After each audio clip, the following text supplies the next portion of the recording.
비가 억수같이 쏟아지는 라쇼몽 아래 스님과 나무꾼이 대화를 나누고 있습니다. 마침 비를 피해 이 앞을 지나가던 하인이 그들의 이야기, 즉 어떤 살인사건에 대한 이야기를 듣게 됩니다.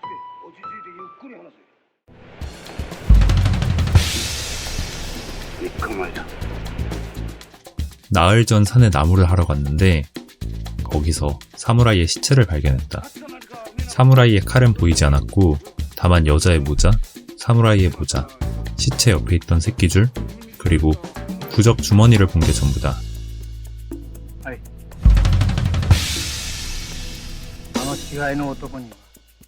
나흘 전 길을 가다 사무라이와 여자를 보았다.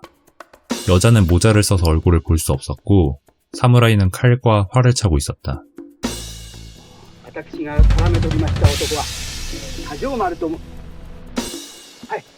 그저께 낮 강가에서 도적을 발견했다. 도적은 말을 타다 떨어졌는지 강가에 쓰러져 있었다.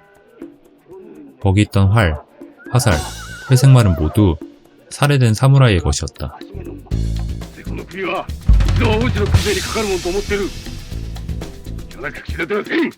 사실 내가 사무라이를 죽였다. 나흘 전 우연히 사무라이 아내를 보고 그녀를 차지하기로 결심했다.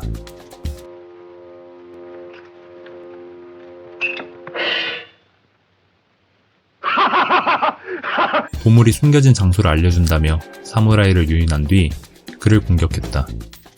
이후 사무라이가 뱀에 물렸다며 여자도 속여서 마찬가지로 유인했다. 여자는 저항했지만 나는 끝내 그녀를 범했다.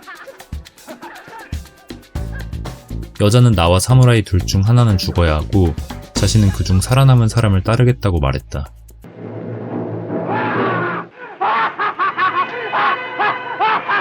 나는 사무라이와 정정당당한 대결을 통해 그를 죽였는데 그 사이 여자는 온데간데 없이 사라졌고 나는 결국 사무라이의 전리품만 챙겼다.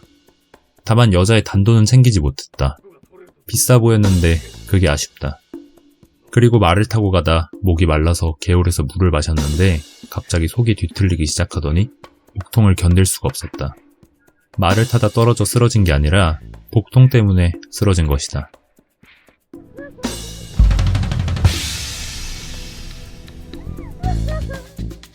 도적은 나를 범한 뒤 달아났다.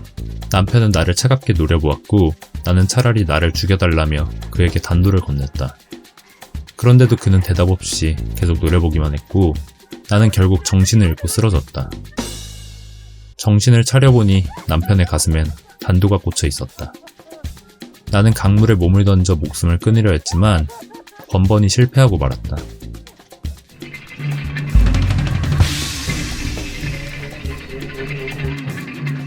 도적은 아내를 범한 후 그녀를 설득해 같이 도망치려고 했다.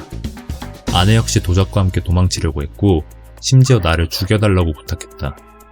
그러나 도적은 이것을 거절했고 아내는 결국 혼자 도망쳤다. 자신을 풀어준 도적은 용서했지만 자괴감에 몸서리치다 결국 아내의 단도로 자결했다. 이후 누군가 내 몸에 꽂힌 단도를 빼가는 걸 느꼈다.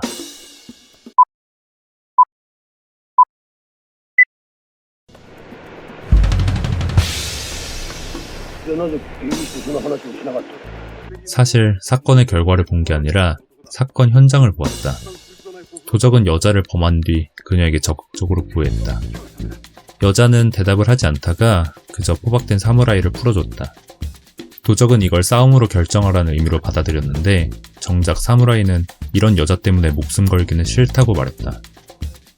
도적도 이에 동의하듯 그 자리를 떠나려 했는데 여자가 갑자기 소리를 지르며 둘이 결판 낼 것을 요구했다.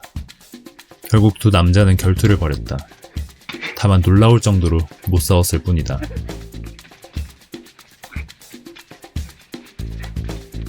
이 어설픈 싸움 끝에 사무라이가 도적의 칼을 맞고 죽었다.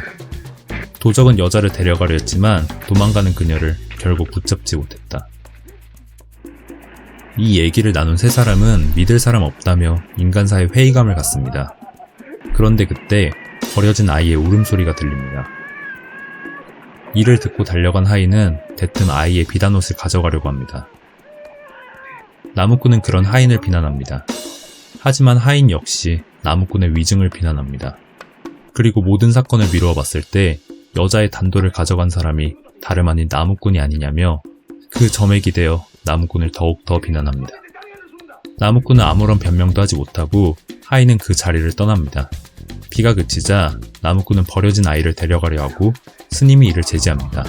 나무꾼은 자기 집에 아이만 6이라며 이 아이를 키우겠다고 말합니다. 스님은 인간에 대한 믿음을 다시 찾을 수 있겠다며 스스로 감동합니다. 결국 나무꾼이 아이를 안고 걸어가며 영화는 마무리됩니다.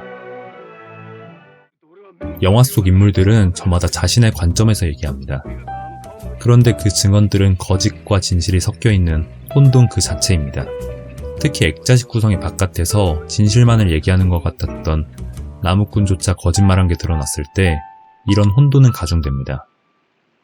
영화는 결국 사건에 대한 해답을 주지도 않고 어떤 증언이 진실인지 어떤 증언이 거짓인지조차 밝히지 않습니다.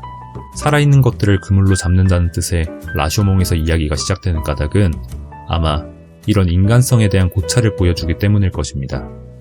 즉, 인간은 자기 자신에 대해서 얘기할 땐 스스로 정직해질 수 없는 본성을 지닌 존재라고 감독은 지적하는 것이죠. 증언들은 서로가 서로의 모순을 야기합니다. 모든 이야기를 듣던 하인은 라쇼몽 앞에 버려진 아기의 비단옷을 가져가며 인간에 대한 경멸과 불신을 표현합니다. 그렇다면 이 영화는 인간에 대한 회의를 다룬 영화일까요? 그렇지만은 않습니다. 하인이 그랬듯 어떤 증언도 믿을 수 없는 관객은 마지막에 이르러 결국 스님의 입장에 기대게 됩니다. 이렇게 신뢰할 수 없는 게 인간의 본성이라면 도대체 무엇을 믿어야 하는지 고뇌하는 스님 말이죠. 나무꾼이 아이에게 접근했을 때 스님은 처음에 제지합니다.